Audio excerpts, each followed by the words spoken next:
Welcome back to Second Helping here on the Reier on YouTube channel. Travis Reier alongside my great friend and co-host, Mr. Brent Beaird, longtime college football analyst, most recently for First Coast News down in Jacksonville, Florida. Brent, of course, also a voter for the most prestigious individual honor in college football, really college athletics in general. When you're talking about the Heisman Trophy, and Brent, it has been a while since we have hooked up here on the program, but the timing seems especially right considering Yeah, we've got fall camps around the Southeastern Conference getting underway. there should be some kind of national holiday for look. People have struggled throughout the last Trav, 9 to 10 months, depending on if your team was in a bowl game or not. So just to have guys on the field is exciting. So we're learning more information this week, Trav, than we have the last 9 months.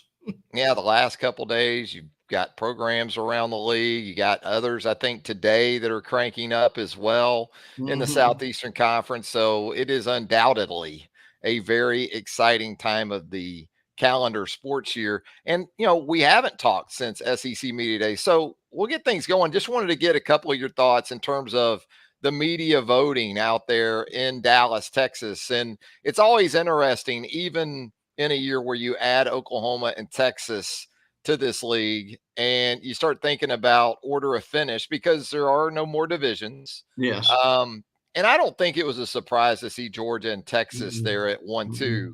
But there had been a little bit of this narrative, especially post Nick Saban, that could we see Alabama somewhere down around 4 or 5, perhaps even 6?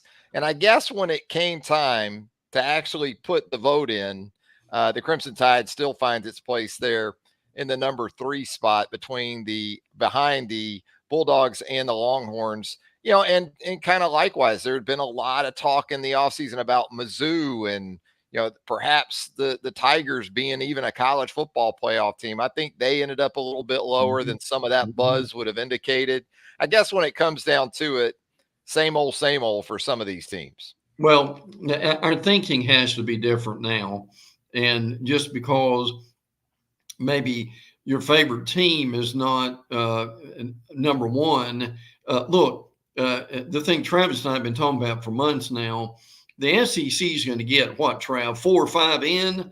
So, frankly, your thinking's got to go from, well, okay, my team's not maybe not be 1, 2, or 3, or 4, but I still think, Travis, if you're in the top 5 in the SEC, you've got a real shot at making the playoffs. And with this 12 team, right now, that's really all that matters.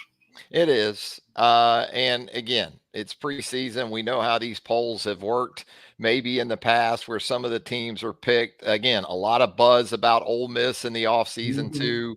I think with good reason. That's a good team that Lane It Kiffin has is. put together. We're going to get into realistic expectations for every SEC team coming up here in just a little bit.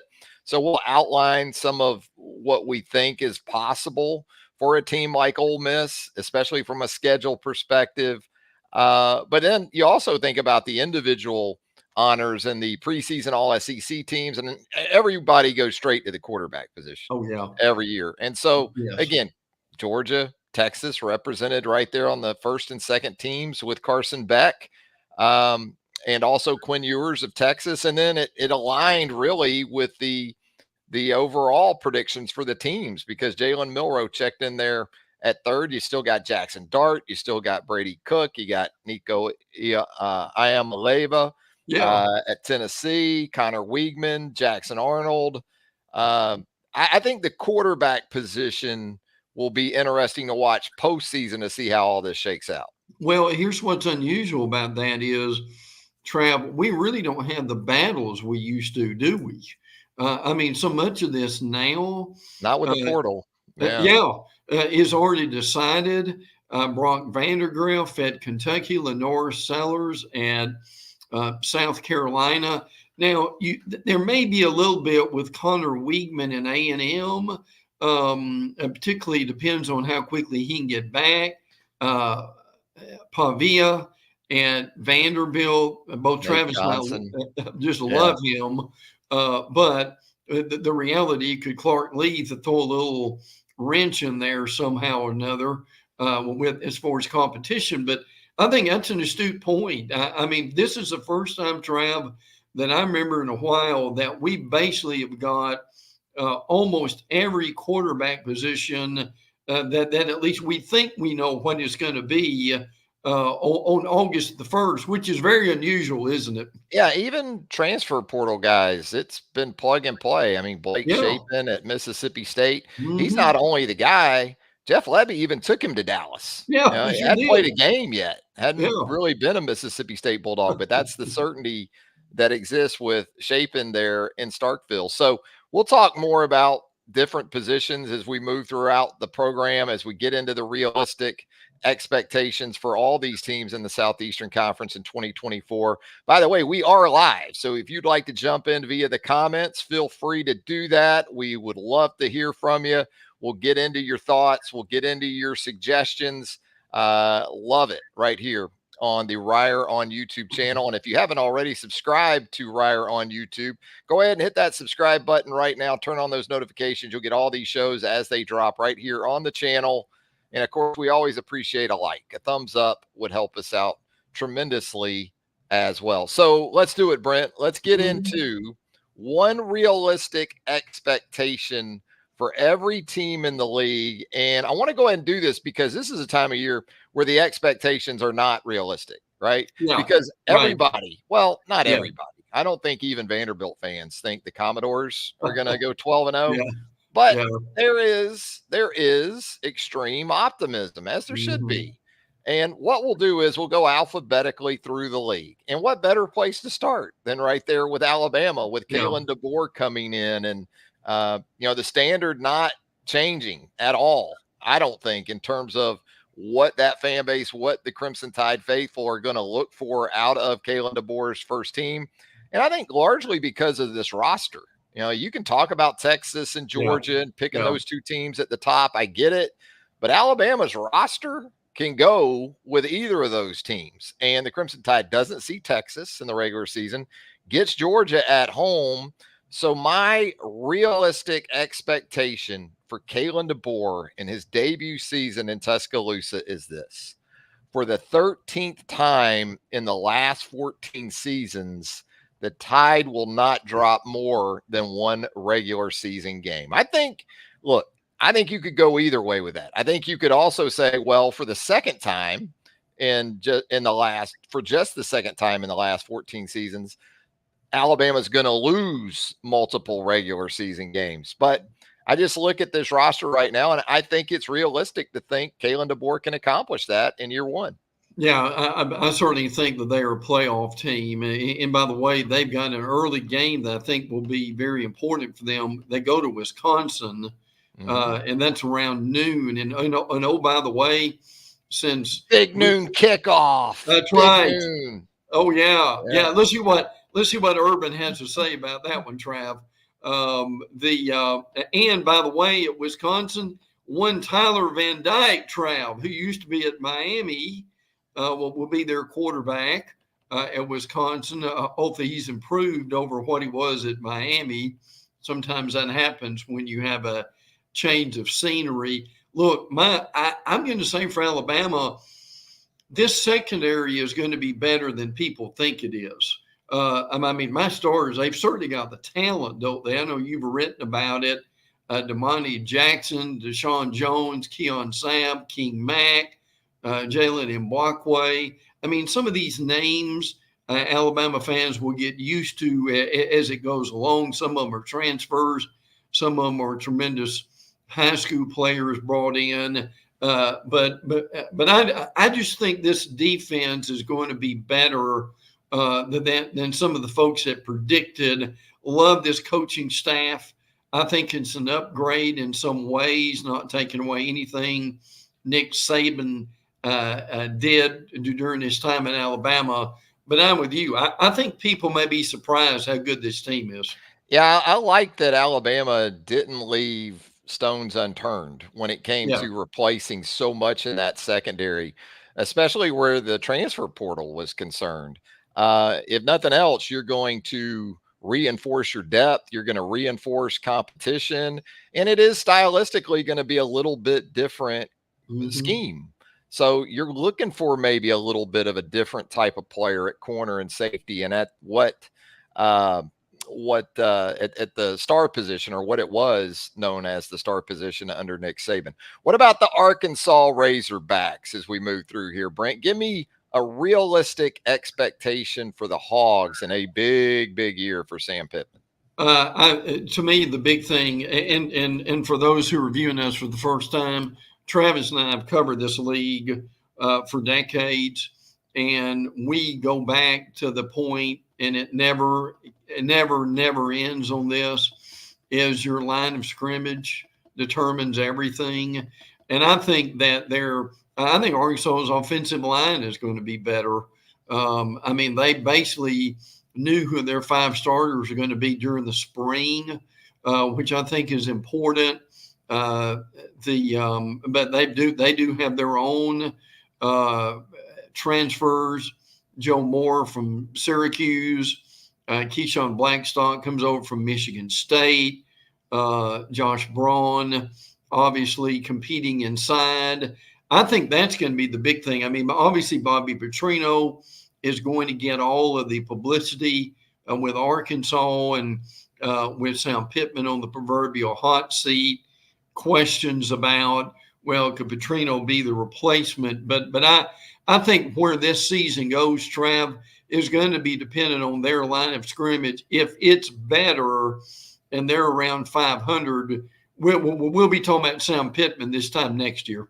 Yeah, I think the return of Bobby Petrino, at least on the field, will go better for the Arkansas Razorback offense than did the return of Dan Enos. No so doubt. with that, my realistic expectation for Arkansas in 2024, Brent, is that even with the transfers of Rocket Sanders and KJ Jefferson, this offense with Talon Green at quarterback and Bobby back at the controls of that offense will be much improved over a year ago. Yes. Improved enough to keep Sam Pittman around. We'll see. But a very intriguing move to bring Bobby Petrino back to Fayetteville, but one that I do think will pay dividends. We'll see if it's enough. Let's talk Auburn Tigers here, Brent, and want to get your realistic expectation for Hugh Freeze's team in year 2 of his tenure there on the Plains.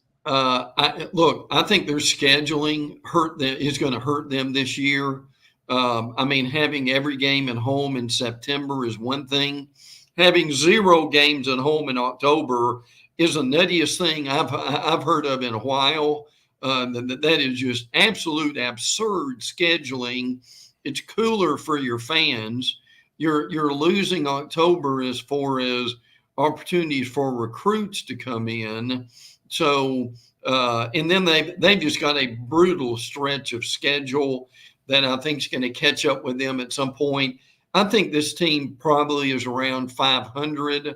Now, there certainly are highlights, particularly in the wide receivers, Cam Coleman and Perry Thompson, Malcolm Simmons, Bryce Kane. That is a significant upgrade compared to what they've had. But still, to me, how this team goes, it's going to be 3 things. It's going to be, is the defensive line and offensive line better than last year? And to Hugh Freeze's credit, I think his recruiting has done that. And Travis, I am just not real confident about Peyton Thorne going through this season. Now, look, Hugh can do a good job with quarterbacks. He has proven that. So I think we can expect Thorne to be improved. But even as well as Auburn is recruiting as we speak virtually, and give them credit for that, still got to upgrade that line of scrimmage. And Travis, I think the running game with Jarquez Hunter is going to be really good, but I think the jury is way still out on this passing game with Peyton Thorne. Yeah, my realistic expectation for Auburn is that the Tigers will go 4-0 in the opening month of a season for the first time since 2019. Wow. So, Yeah. whereas you'll check me, I'm sure, and go back to 2020 and say, look, Auburn was 1-0 in September. That was the COVID season. Played Yeah. one game Yeah. in September. Yeah. The next week is the schedule moved to October. The Tigers fell to Georgia.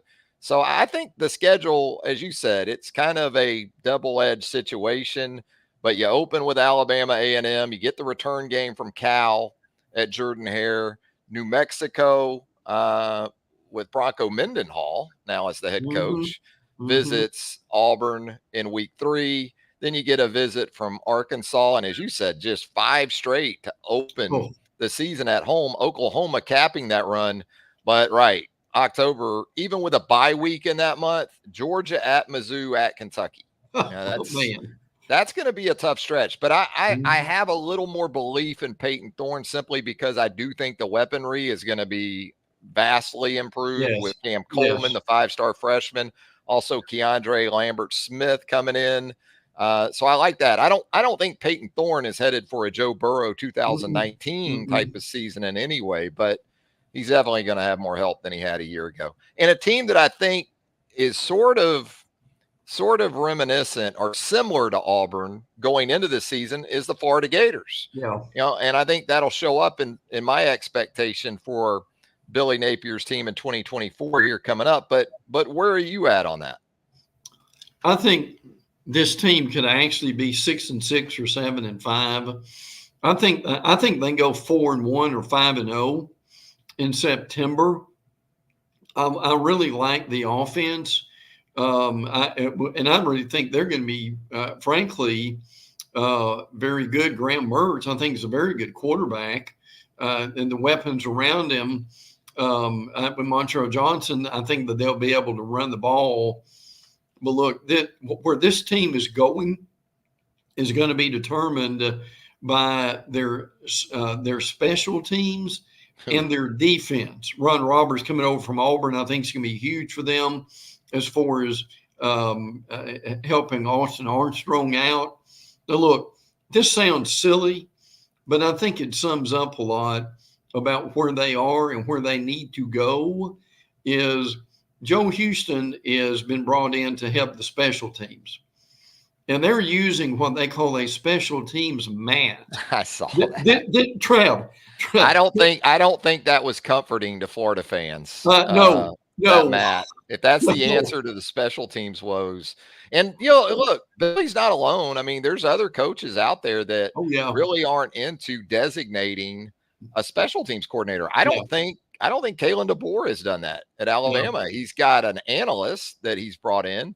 I Right. think there's more of that than people realize, but boy, if you struggle on special teams and then Yes. you introduce a mat as kind of this rectifier of what ails you in that Yeah. area, Yeah. it's probably not going to go over well with the faithful. No. So here's what my realistic expectation is for Florida coming up here. I think it's at least realistic to think the Gators could be 6-1 heading into the cocktail party Agree. against the Georgia Bulldogs. You can look at this 7-game stretch: Miami at home, Mhm. Samford home, Yeah. Texas A&M home, at Mississippi State. You gotta beat Mississippi You State really in year do. one under. Yes. If you don't win in Starkville in week 4, it probably doesn't matter Yeah. what's going to Right. come after that. Because if you can't win in Starkville, then Gus can probably beat you in Gainesville Yep. the Yep. next week or the next game. Then you go to Tennessee and then you host Kentucky. So I think between the difficult games on the schedule in the first 7 and where they fall in terms of Mhm. home and away, Yes. I don't think it's all that far fetched to No. think that Billy Napier could be Mhm. 6-1 going to Jacksonville. But Yeah. to your point, it could also end in 6-6 because, as we know, November is not exactly Cool. a place for the faint-hearted. If No. you're a No. Gator fan, that's going to be a brutal month for the Florida Gators. What about the Georgia Bulldogs? In a year in which they're going to be picked or have been picked to win the Southeastern Conference, no Nick Saban, Alabama on the schedule, but no Nick Saban, Alabama on the schedule. What do you think for Kirby? Is it just realistic now every year to think national championship or bust? Yeah. Yeah. I think they've reached that point in as far as the personnel is concerned. I mean, they're if they've got a weakness, they need some depth in the secondary. Malachi Starks, who Travis and I both really like, is one of the better ones. Dalian Everett is a good cornerback, but they need some depth in that situation. Look, the schedule's tougher, and I think that presents a real challenge. Alabama in September, Texas in October, Ole Miss in November. I think it's really going to be exciting for Georgia. But Trev, I'm going to be honest with you. To me, and I normally don't go with these with situations like this as far as intangibles, because your talent on the field determines what you're going to do. But I'm really concerned about where their head is going into this year with the Thomas situation, and he probably we don't know about what's going to happen, but he may likely not be back. And if you've got violence against children, he can't be back. But again, that's for the courts to decide. And then the other thing would be all the vehicle violations. And look, I know at Media Days, Kirby talked about we're going to find the players through NIL. We're going to suspend them. But Travis, it's obvious they're not listening. So to me, the thing with Georgia, and I'm talking to Georgia beat writers about this and said, what's Georgia's biggest obstacle? And they said their biggest obstacle is Georgia. Yeah. Is this off the field attitude, and can they get that straightened out? So look, they're number one for a reason, and I'm not saying that they're fragile and about to come apart. But Trev, I do think they've got to get a better handle on this off the field stuff as this season goes along. Agreed. And I'll go with, for the first time since 2020, the Dogs will drop a regular season game. I know that's really going out on a limb, right? But yeah. With no more divisions, true. Georgia doesn't, get the type of matchups that it was getting in the East-West format. Instead, if this were divisions, Georgia wouldn't just be taking on 3 really good Western Division teams. Georgia would be going on the road in each of those. And it is going on the road to Alabama, to Texas, to Ole Miss, as you talked about earlier. Also get Clemson in a season opener in a place, whereas you would think Atlanta has been very kind to the Dogs. It really hasn't been. Now, most of that, I understand. That's been Nick Saban induced the struggles there for Kirby and the Dogs. And, there's a sneaky game at Kentucky before the trip to Alabama, the Brock Vandagriff revenge game, we'll call it, perhaps. Really. When the Dogs go up there. So it's going to be an interesting year. And you got to go back to the COVID year to find the last time Georgia dropped a regular season game. That was at Alabama, and also lost to Florida in Jacksonville that season as well. Let's talk Kentucky Wildcats. We mentioned Brock Vandagriff at the quarterback position. Another year, another transfer portal option behind center, it appears, for a Mark Stoops coach team.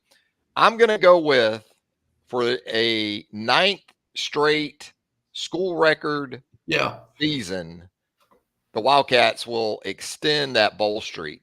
And big reason why is schedule. I look at Southern Miss. I look at South Carolina at home. I look at Ohio. I look at Vandy at home. Murray State at home. That's 5 right there. Now, you got to get one more. And that could be difficult. But you've got home games. You got home games with Auburn and Louisville.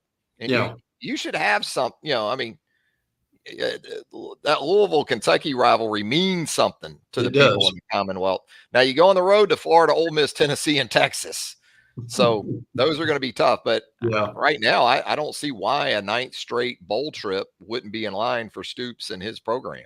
Well, I still think one day, Trav, if he stays there long enough, there'll be a statue of Mark Stoops out there somewhere. I mean, this reminds me a little bit of the Rich Brooks run that people probably forgotten about, but they had a nice run, frankly, under Brooks, of multiple bowl games. And I'm with you. I think that continues, frankly. The problem with them is I could see 7-5, but with some unfortunate injuries, I could also see maybe even a 5-7 where it goes off the rail a little bit. But look, they've got talent. I mean, and we don't know about Brock Vandergriff.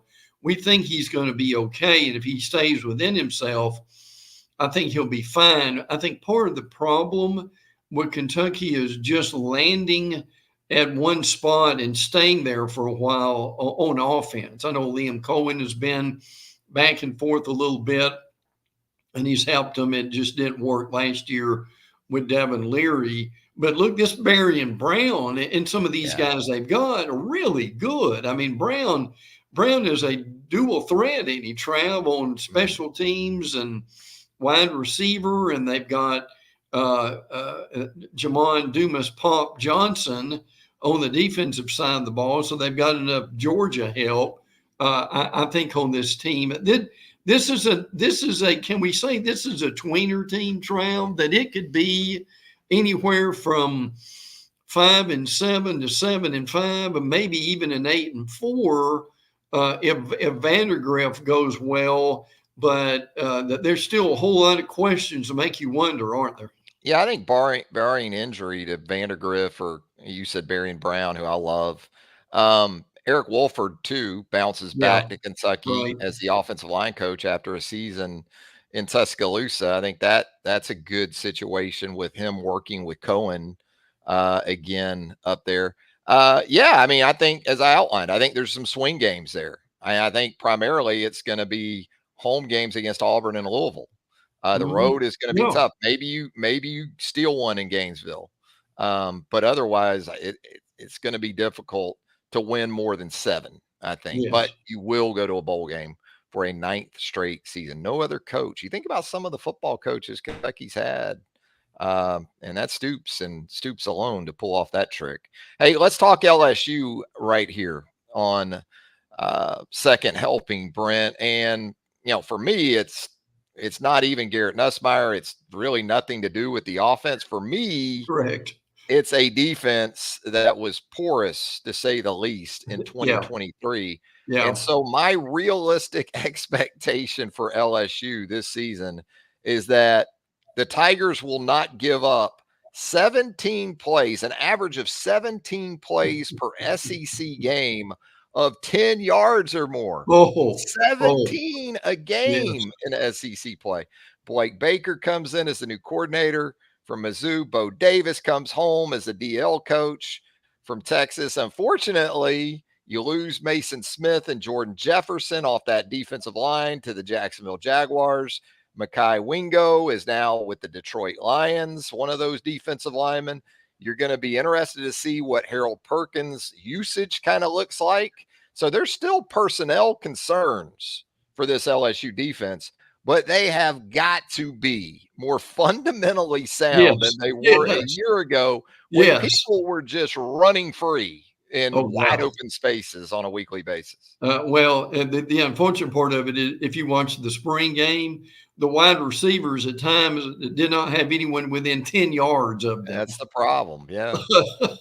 But look, I'm with you with this, and talking to LSU beat writers, they would tell you that, and this is hard to say, but I'm just quoting them, that this defense is not much better than it was last year. Now they've got to find a way, and they hadn't been able to do that for one reason or another, to make Harold Perkins comfortable. I think if they ever do, and your analytics can figure out where he might be more comfortable at, that I trust than anybody. But he is just an incredible player.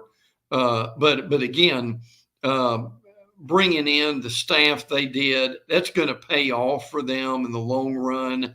There is absolutely no doubt about that.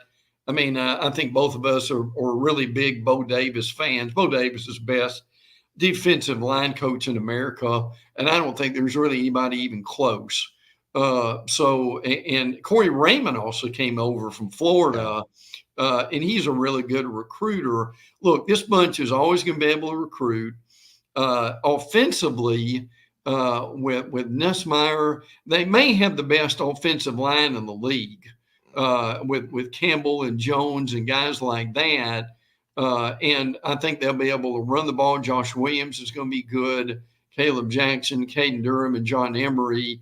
But I'm totally with you on here, brother. How this defense goes will determine, Trav, of their what 8-4 or considerably better. 10-2 maybe. Yeah. It's interesting with NIL. And even with a defensive line coach like Bo Davis and USC brought in Eric Henderson as a defensive line coach. He's up there in Bo Davis territory out in Los Angeles, coached the D line for the LA Rams. Aaron Donald, rings a bell. That's great and all, but I think the one area where maybe Brian Kelly and Lincoln Riley and coaches that are a little bit standoffish still, where NIL is concerned, right? And maybe we're going to get into this revenue sharing thing, and it won't be left to the coaches really. But until we are, unless you're willing to come with the cash, the NIL, that's a position where you're probably you might struggle to land some of the people you really want. What about the Ole Miss Rebels, Brent? Expectations, plenty of them for Lane Kiffin's team in 2024. Give us your realistic expectation for Ole Miss. Oh, I think they, in talking to Ole Miss folks, they think this is a playoff team. But see, the great thing about the 12-team playoff is it really helps teams like Ole Miss. It helps teams like Penn State, frankly, who, because of the teams above them in their conferences, they aren't going to win the conference. They probably would have never gotten, maybe not never, but they likely would have not gotten into the 4-team playoff. But in a 12-team playoff, I think that's really possible. This bunch had, Deion Smith now is eligible per Lane Kiffin, one of the better wide receivers they brought in, and with Jackson Dart. We could go on and on about how good this offense could be. But to me, again, this is a defensive thing. Is Princely you going to be better? The Florida edge rusher that came from Gainesville. I think that's going to be interesting. Satarian Perkins, Trey Amos, Key Lawrence. Is Pete Golding going to have this defense considerably better than they were? And again, as you mentioned in this spot a few weeks ago, Trav, they've got a really easy September, so they'll be able to pick up speed when they really need it. Man, live, that Georgia game in November is going to be something else. So I can see them very possibly winning double-digit games, getting to the playoffs. But again, Trav, it's again the line of scrimmage and what they have done there, and particularly on defense, will determine if they win double-digit games or not. Yeah, I like what they did at really every level of that defense. And for me, Trey Amos is one of the more under the radar acquisitions in college football during this offseason. And I think he's going to be very, very good for Pete Golding in 2024. I think Ole Miss, the expectation that's reasonable is to go 11-1 in the regular season. No Alabama, no Texas, no Texas A&M, no Tennessee. Get Georgia and Oklahoma in Oxford. Some sneaky games that concern me with Ole Miss, where you could see Ole Miss is on the road at Wake early. LSU on the road, and then Florida on the road. So look, even if you lose at home to say Georgia, and you should take care of business on the road, but I think there is concern there. And Ole Miss is still one of those teams, when I hear 11-1, I'm in that I got to see it to believe it a little bit. But I don't think in terms of a reasonable expectation, that's hard to fathom at all. Let's talk Jeff Levy's first team there in Starkville with the Mississippi State Bulldogs. Give me a realistic expectation for that team in 2024. It's just going to take some time. I do like Levy. I think they'll be much more efficient and much more organized on the offensive side of the ball than certainly they were last year, which was a nightmare for them. I mean, they still only got like 5 starters coming back on offense. But the thing that was impressive about Levy, and this really perked some ears up at media days, was when Levy was the offensive coordinator at Oklahoma, they ran a play every 23 seconds. And imagine that pace in the SEC and where that would go. That would be interesting, frankly. Now Blake Shapen does not lack confidence. As you said, Trav, he frankly did a really good job at media days when he was interviewed, and they've got some nice transfers. Kevin Coleman from Louisville, also North Texas offensive lineman Ethan Miner, LSU offensive lineman Marlon Martinez. So they're putting some pieces together. I won't be surprised if they're end up maybe even a 5-7-ish, because I just don't think they've got the players, and there's a learning curve in this league. And you mentioned this earlier, a huge game in September against Florida. If they really want to get some momentum, that would be important for them to do. But I do like Levy, and I think Levy will be hard to handle here in a few years, Travis, when they really get their personnel.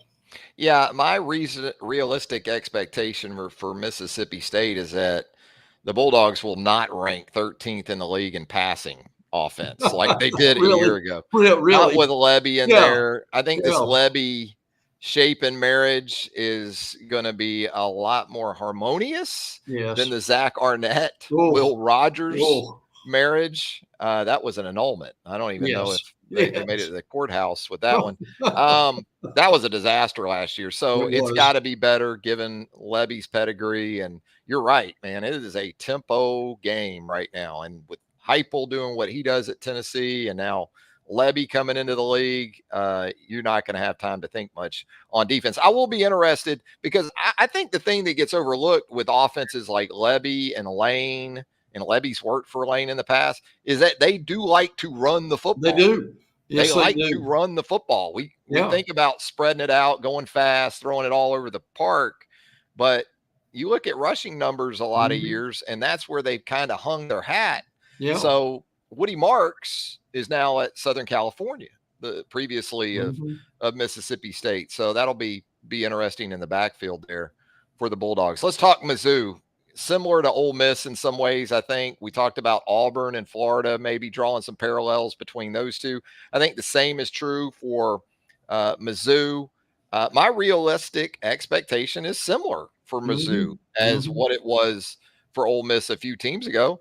I think the Tigers can realistically win 10 games for the second year in a row, because when I look at the schedule, if you split road games at Texas A&M and Alabama, it almost feels like a given, because there's no Texas, there's no Georgia, there's no Ole Miss, and you get Oklahoma and Columbia. Yeah, absolutely. So where do you go with that in terms of an expectation? I'm with you. I mean, I think they've got. I think that this could be a playoff team. I love Brady Cook. I think he's one of the better quarterbacks. Luther Burden. Look, you and I've said for years, Trav, Luther Burden could have been in the NFL last year. Yeah. That he probably is that good. Now they've got some nice freshmen who are coming in. Courtney Crutchfield, James Madison, or a couple of freshman receivers. And they always get receivers, frankly. I like Eli Drinkwith. It's Trav and I've said on this format, you've got Eli Drinkwith, who frankly was under a lot of pressure and then gets an extension and a raise and really shows out and makes the best of it. So, I mean, they were as good. And I'll say this, Trev, anybody who could probably beat Georgia 2 years in a row like they did has done something to build a good program.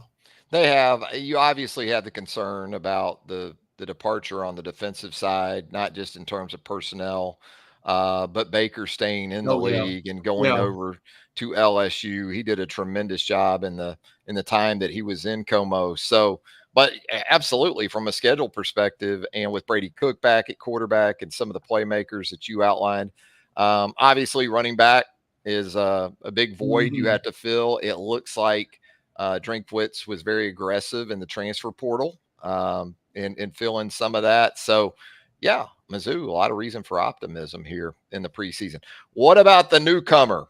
One of the two newcomers, the Oklahoma Sooners. Give me a realistic expectation for that team heading into year one in the league, where it just means more, Brent. No, it does. Brent Venables 16-10 in his first two seasons. He needs a big year. I'm not sure he's going that he's going to get it. I do like Jackson Arnold. They're very high on him at quarterback, and I can see why too. I mean, look, and on defense, Danny Stutzman at linebacker is really good. Billy Bowman is too. So they've got some guys there. But my big reticence at Oklahoma, and again, this goes back to how long you and I have been covering this league. Trav, they've got to replace every starter, 5 starters on the offensive line.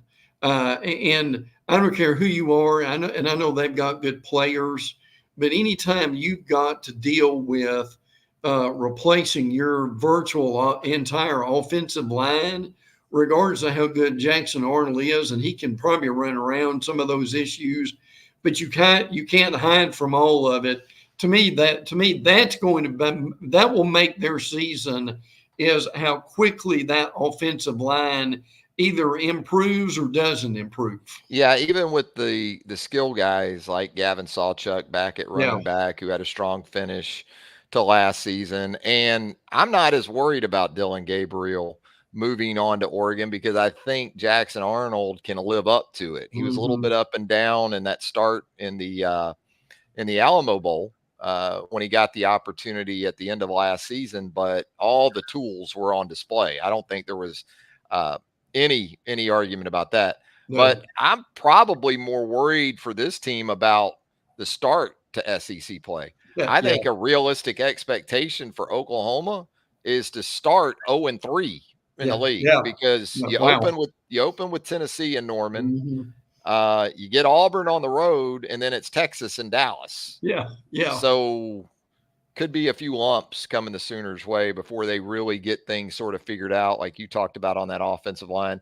Defensively, I do see it, and it's a team that kind of takes on the mold or the personality of its head Mm-hmm. coach. I think so. There's reason for optimism maybe in that area, but yeah, we'll see how it goes from a schedule perspective early on for Boomer Sooner. South Carolina, another team in turmoil. Yeah.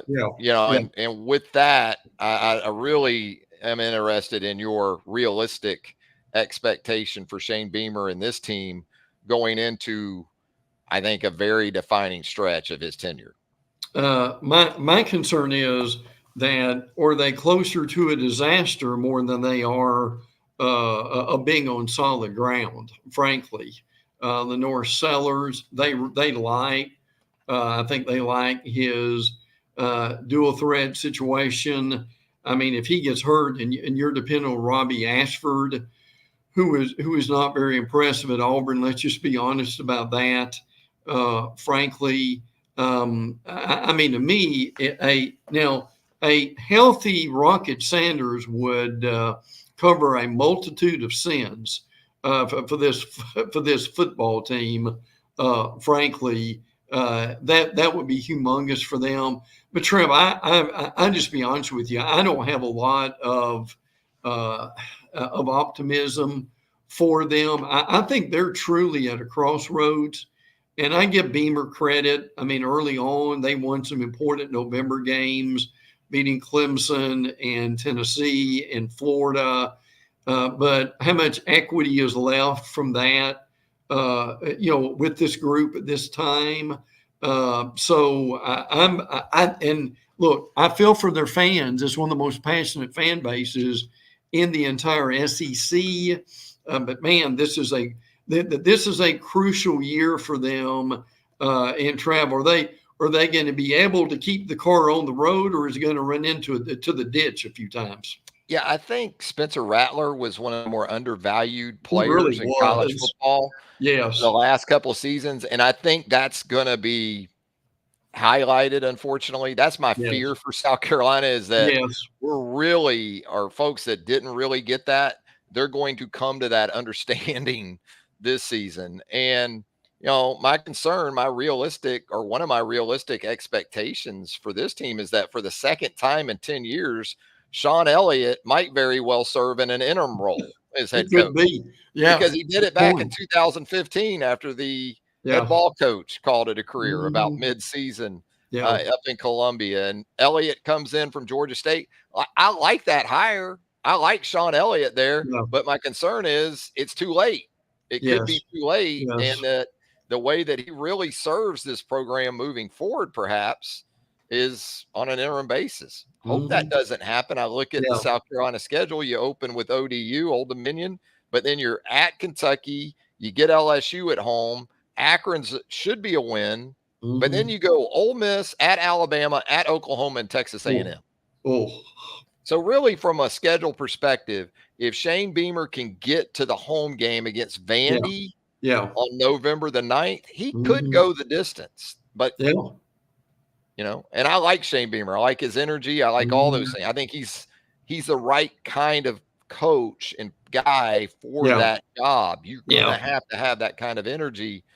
But at the end of the day, you still have to win Yes. football games. Let's Yes. talk Tennessee Vols. Give me your realistic expectation for Josh Heupel in Big Orange in 2024.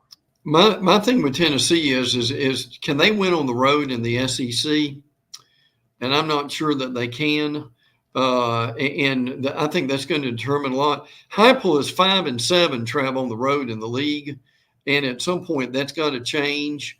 I was at the Florida Tennessee road game in Gainesville. I was at the Alabama Tennessee game in Tuscaloosa, and those are games that eventually to turn the corner that they've got to win. I think they've got an upgrade with Nico at quarterback. Joe Milton can throw the ball 80 yards, but the problem is he struggles to throw the ball on 3rd and 8 on the road. Now he's got Brew McCoy back. I think that's going to help him tremendously. They were, Swirl. yes, as you pointed out last season, they were really good defensively in that front seven. I mean, they were among the leaders in the league in tackles for loss, and they've got some. And again, to me, a lot of it is going to be, can they stay healthy on the line of scrimmage? So, and I think the Tennessee beat writers would tell you that they could win. They certainly can win 8. They may can win 9 or even 10 if the ball bounces right, say against an Alabama or someone like that. But they may still be a little bit away from where they want to be. And as far as the playoffs are concerned, I think they're recruiting well. And I think largely Josh Heupel has done a good job all the way around. But the reality of this is, Trav, I just still think they've got a ways to go from where the Tennessee fans really want this program.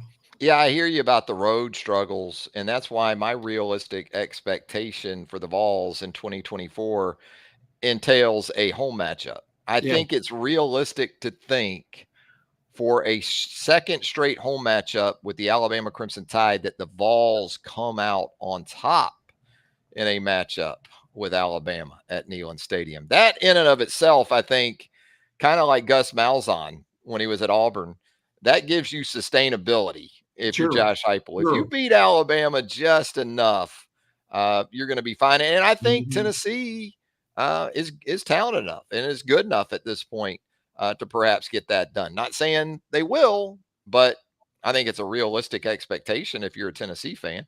Hey, let's talk Texas Longhorns, new guys, the Texas Longhorns. You know what my realistic expectation is for Steve Sarkisian in this upcoming season? My expectation is the Longhorns might very well roll Michigan on the road Yeah. in week 2 by more Mhm. than 2 scores. It kind of lines up like the Texas Mhm. Alabama game last year Yeah. when Texas went to Tuscaloosa, new quarterback situation with Jalen Milroe. Milroe didn't really play his best game, couple of big turnovers.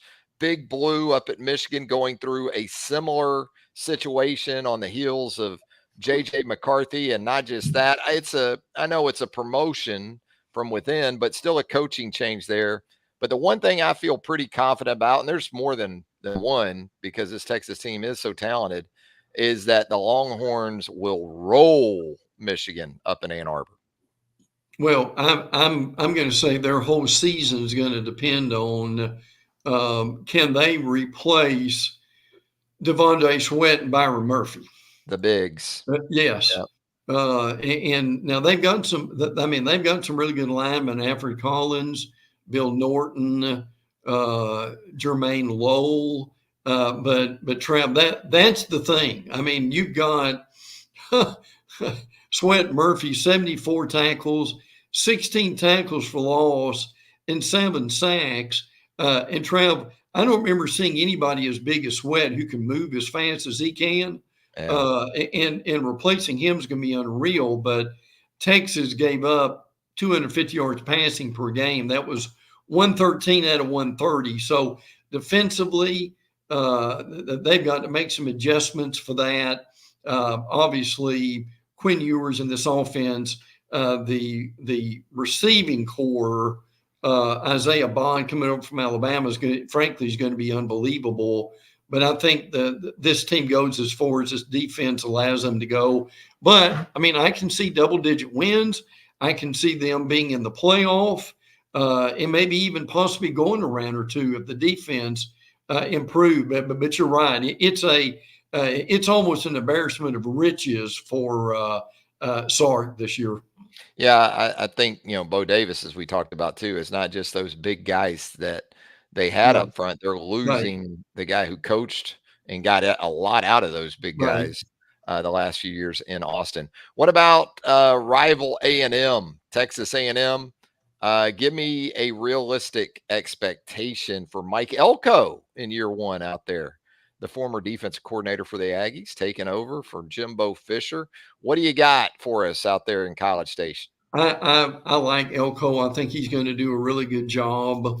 No Jimbo Fisher around, no Bobby Petrino around. So, and that a fresh start is probably something that they need. But the A&M beat writers would tell you that before they can do anything, their offensive line has got to get better. They were 70th or worse in sacks allowed, which is something they've got to improve on. They have used in the last 25 games, Trav, they've used 10 different starting combinations on the offensive line. Now they've got a lot of starts, 111, and I think that will eventually bode well for them. But that's something they've got to do. And look, these Aggie fans, Trav, they're tired of 8-4, aren't they? Yeah. That's been kind of where they've been right now. Now their line of scrimmage defensively is going to be really good. I have no doubt about that with Nick Scorton and Shamar Turner. But again, it's going to be a very interesting year for them coming up. Big game starting the season with Notre Dame. Game day will be there, and obviously ending the year with Texas. Boy, Trav, if they could win both those bookends, it'd be a different season, wouldn't it? It seems like traditionally the finish to seasons have been awful for Yeah, Texas A&M. yeah, Going absolutely. back to Big Right. Sum, going back to Kevin Sumlin, man, how those teams would finish from about Yes. mid-October through Yes. November. So I'm going to spin it different for Mike Elko, who I've said before, I get some George O'Leary from Mike Elko. George Yeah. O'Leary, the former Georgia Tech coach, good coach. Yeah, And I think absolutely. the identity of this program will be similar to that. O'Leary was a defensive guy. That's Elko. Physicality, strength, those type of things. I'm going to go with a realistic expectation that Texas A&M could very well go 8-1 to close the regular season. You talked Wow. about Notre That'd Dame be early. huge. You talked about on the road at Florida. But from there, it's Bowling Green at home. It's Arkansas in Dallas, Arlington.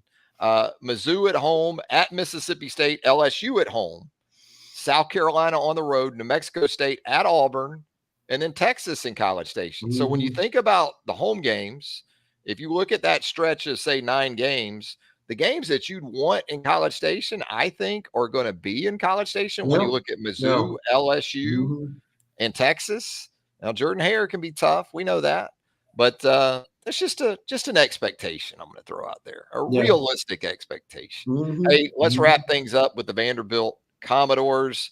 Boy, I think it's easy year in and year out, unfortunately, with the Doors to kind of look at a not so favorable realistic Yeah. expectation. Yeah. So I'm interested to hear what you have for Clark Lee and a very defining year for him as well. Well, we both love the quarterback. I'll let you talk about him, but I'm going to talk about the defense.